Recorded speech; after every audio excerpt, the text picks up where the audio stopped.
Hello, I'm Rachel and I'm the Chief Executive of the British Pharmacological Society.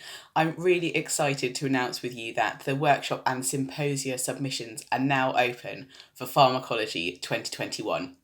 You have until Thursday, 7th of January 2021 to submit your ideas and help shape the meeting. Our Pharmacology 2021 meeting next year takes place on the 7th and 8th of September and is the highlight of our year, and we cannot wait to spend our time with you. We're hoping to connect with hundreds of fellow scientists from across the pharmacology and therapeutics community.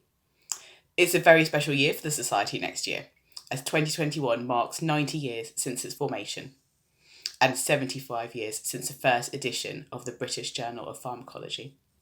It's an opportunity to celebrate our history and the impact that pharmacology has had on the world since 1931, and to look to the future for pharmacology and therapeutics in a rapidly changing world. Thank you, look forward to hearing from you, and I can't wait to see you soon.